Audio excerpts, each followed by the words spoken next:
Hi అండి, నమస్తే. Welcome to our channel. ఈరోజు మన వీడియో వచ్చేసి కరకరలాడుతూ కారంగా ఎంతో టేస్ట్గా ఉండే పాస్తా కుర్కురే ఏ విధంగా తయారు చేసుకోవాలో చూపిస్తాను. చాలా క్రిస్పీగా చాలా గుల్లగా ఉంటాయండి. నోట్లో వేసుకుంటే వెన్నలా కరిగిపోయి ఈ కుర్కురేని ఏ విధంగా తయారు చేసుకోవాలో చూపిస్తాను. పెద్దవాళ్ళైనా చిన్నవాళ్ళైనా ఈజీగా తినేవచ్చు. ఈవినింగ్ పిల్లలు వచ్చేసరికి ఈ విధంగా చేసి పెట్టండి, చాలా బాగుంటాయి. నేనైతే పాస్తా ఇవి తీసుకున్నానండి. పాస్తాలో కూడా చాలా రకరకాల షేప్స్ ఉంటాయి. నేనైతే ఇవి తీసుకున్నాను. పాస్తాతో చాలా రకాల వంటలు కూడా చేసుకోవచ్చు. ముందుగా స్టవ్ ఆన్ చేసేసి ఒక గిన్నె పెట్టేసుకుని వాటర్ పోసుకోండి. అందులో 1 స్పూను ఆయిల్ వేసుకోండి. ఆయిల్ వేసుకోవడం వల్ల ఇవి ఒకదానికొకటి అంటుకోకుండా విడివిడిగా ఉంటాయి. అదేవిధంగా 1 స్పూను కల్లుప్పు వేసుకోండి, లేదైనా సాల్ట్ అయినా పర్వాలేదు. అంటే మరీ చప్పగా లేకుండా ఉప్పుగా ఉండటం కోసం 1 స్పూన్ ఉప్పు వేసుకోండి. వేసుకున్న తర్వాత ఒకసారి బాయిల్ అయిన తర్వాత మనం తీసుకున్న పాస్తాని 1 కప్పు వేసుకుంటున్నాను నేనైతే. మీ ఇష్టం, మీరు ఎన్నైనా వేసుకోవచ్చు. ఇలా వేసుకున్న తర్వాత ఒకసారి బాయిల్ అయిన తర్వాత ఉడికాయలేవో చెక్ చేసుకోండి. ఇలా ఒక 70-80% ఉడికితే సరిపోతుంది. బాగా ఉడకవసరం లేదు, మరి మెత్తగా ఉడికితే బాగోవు. ఈ విధంగా ఉడికిన తర్వాత ఏదైనా స్ట్రైనర్లు తీసుకుని అందులో వేసుకోండి. వేసుకున్న తర్వాత ఇందులో వాటర్ అంతా కిందకి వెళ్ళిపోతుంది కదా, అప్పుడు మళ్ళీ వెంటనే అలానే ఉంచేయకుండా చల్లటి నీళ్ళు పోసుకోండి. చల్లటి నీళ్ళు పోసుకోవటం వల్ల ఆ వేడి చల్లారి ఇంకంతకంటే ఎక్కువ ఉడకకుండా అక్కడితో స్టాప్ అయిపోతున్నాయి. ఈ విధంగా చల్లటి నీళ్ళు పోసేసుకుని ఒకసారి గట్టితో కలుపుకోండి. ఈ పాస్తా ఇలా హోల్స్లా ఉన్నాయి కదా, అందులో వాటర్ ఉండిపోకుండా ఒకసారి గట్టితో కలుపుకొని ఈ వాటర్ అంతా కిందకి వెళ్ళిపోయేటట్లు చేయండి. ఇలా అయిపోయిన తర్వాత వేరే గిన్నెలోకి తీసేసుకోవాలి. తీసేసుకుని ఒక 5 నిమిషాలు చల్లారనివ్వండి. ఈ విధంగా ఉడికితే సరిపోతుందండి. ఇప్పుడు వేరే ప్లేట్లోకి తీసేసుకుని చల్లారనివ్వాలి. చల్లారిన తర్వాత ఇందులోకి ఒక 2 స్పూన్ల కార్న్ ఫ్లోర్ వేసుకోవాలి.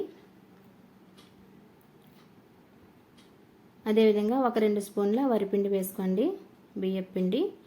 ఇవి 2 వేసుకోవడం వల్ల చాలా క్రిస్పీగా కరకరలాడుతూ మనం తయారు చేసుకున్న తర్వాత ఎన్నాలైనా అలానే ఉంటాయి, మెత్తపడిపోకుండా.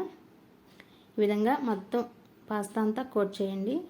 ఈ విధంగా పట్టించిన తర్వాత ఎక్స్ట్రాది ఏమైనా ఉంటే అడుక్కుండిపోతుంది కదా, ఈ విధంగా అనుకోండి. ఎక్స్ట్రా పిండి ఉన్న కిందకి వెళ్ళిపోతుంది. ఇప్పుడు స్టవ్ ఆన్ చేసేసి కళాయి పెట్టుకుని ఆయిల్ వేసుకోండి. ఆయిల్ బాగా వేడెక్కాలి. ఇలా వేడెక్కేసిన తర్వాత మనం కలిపి పెట్టుకున్న ఈ పాస్తాని వేసుకోవాలి. వేసుకుని వెంటనే కదపొద్దండి. ఒక 5 నిమిషాలు అలానే ఉంచేయండి. వెంటనే కదిపిన పిండి కోటైన పిండి ఊడిపోతుంది కదా. ఫ్లేమ్ అయితే లో టు మీడియంలో పెట్టుకోండి. ఈ విధంగా ఒక 5 నిమిషాలు పోయిన తర్వాత ఒకసారి కలుపుకోండి. చూసారా, అస్సలు ఊడదు. ఒక 5 నిమిషాలు అలానే ఉంచేస్తే ఇప్పుడు గోల్డెన్ బ్రౌన్ కలర్ వచ్చిన తర్వాత వేరే ప్లేట్లోకి తీసేసుకోండి. ఏదైనా వేరే ప్లేట్లోని టిష్యూ పేపర్ పెట్టుకుని వేసుకుంటే ఎక్సెస్ ఏదైనా ఆయిల్ ఉంటే పోతుంది. ఈ విధంగా తీసేసుకున్న తర్వాత ఇంకా ఉన్నాయి కదా, మిగతాయి కూడా అలానే వేయించేసుకోవాలి.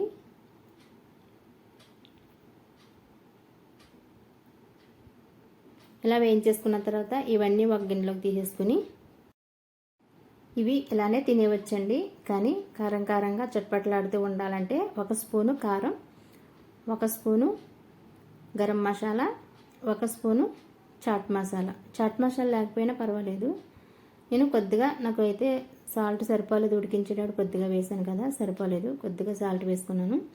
సరిపోతే అవసరం లేదు, అలానే తినేవచ్చు. అంతేనండి, కారంగా చట్పట్లాడుతూ పాస్తా కుర్కురే రెడీ. చాలా క్రిస్పీగా చాలా గుల్లగా ఉన్నాయండి. నోట్లో వేసుకుంటే కరిగిపోయేటట్లు ఉన్నాయి. అంతేనండి, మీరు కూడా ఒకసారి ఈ విధంగా ట్రై చేయండి. పాస్తాతో పిల్లలు ఎంచక్కా తినేస్తారు. అంతేనండి, ఈ వీడియో కనుక నచ్చినట్లయితే లైక్ చేయండి, మీ ఫ్రెండ్స్కి రిలేటివ్స్కి షేర్ చేయండి. మరిన్ని యమ్మీ అండ్ టేస్టీ రెసిపీస్ కోసం అమ్మ స్మార్ట్ కిచెన్ని సబ్స్క్రైబ్ చేసుకోండి. Thanks for watching. బాయ్.